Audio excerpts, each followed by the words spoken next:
are we seeing actual urgency from Greek-led organizations, numbering some 2 million members between the 9 organizations?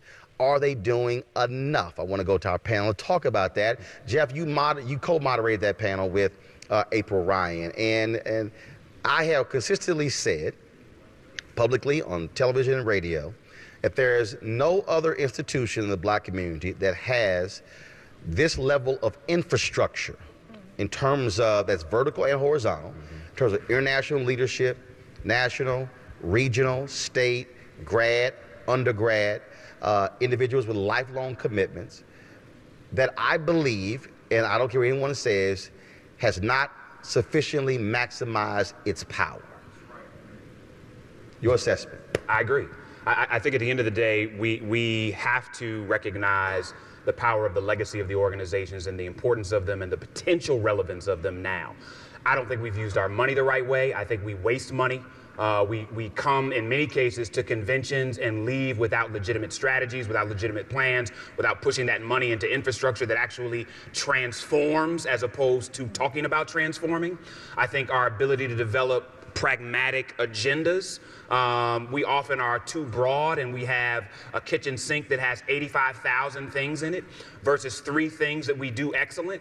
I think as a Divine Nine, we are more tribalistic than those that aren't members of organizations. And so we often isolate those that are not members of Greek letter organizations, and then when we get in them, we're more tribalistic and don't get anything done. And so there's a real opportunity for the Divine Nine to say, wait a minute, what are the 9 things we do great? And how do we support each organization doing something great as opposed to duplicating services? Because if we were really a collective, then there would be nothing that could stop us, and we could really create transformation not only at the local level, but there would be a model of national leadership that the Divine Nine can provide that I don't think any other institutions in our community currently have the capacity to provide. Maya, you're a Delta. Go ahead.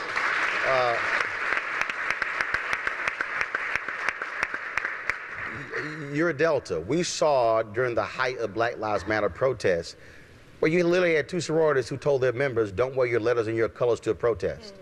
And I remember texting Brother Mark Tillman, who was general president at the time, and I said, surely, he said, we're already there. He immediately put it out. Alphas, wear your letters and your colors to protest.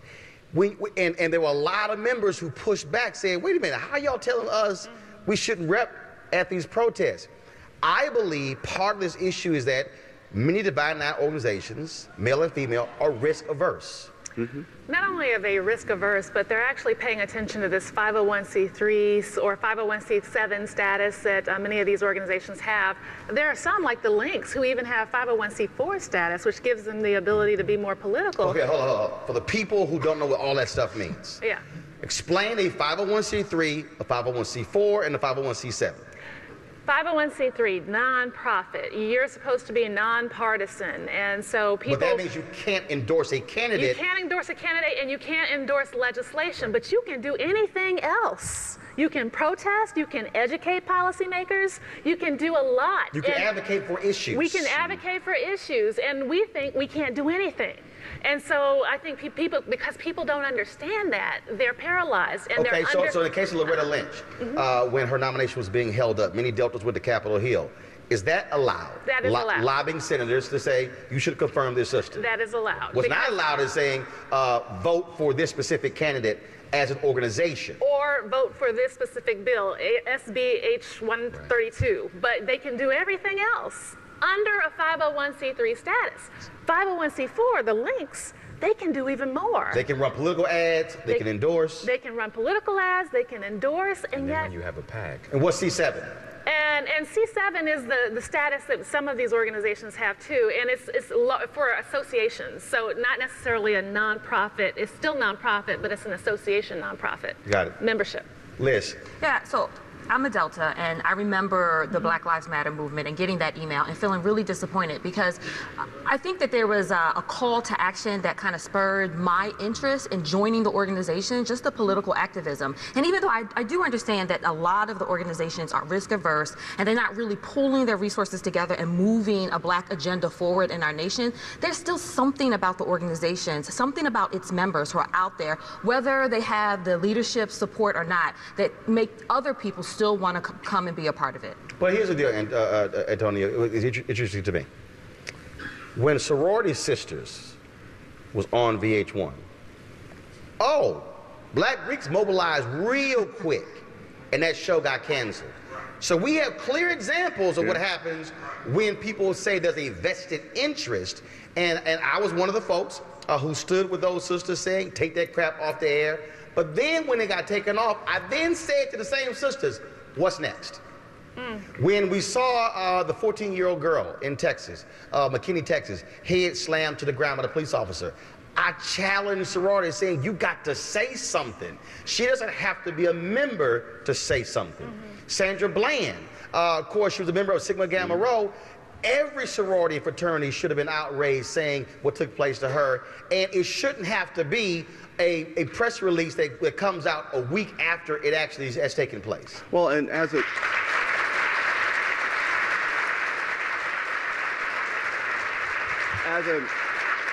non-member, one of the things that I find interesting, you talk about the kind of the tribal aspect of kind of the enclosed space of what they do, what the fraternities and sororities do. As teaching at Towson University, though, I think it's what happens after you graduate.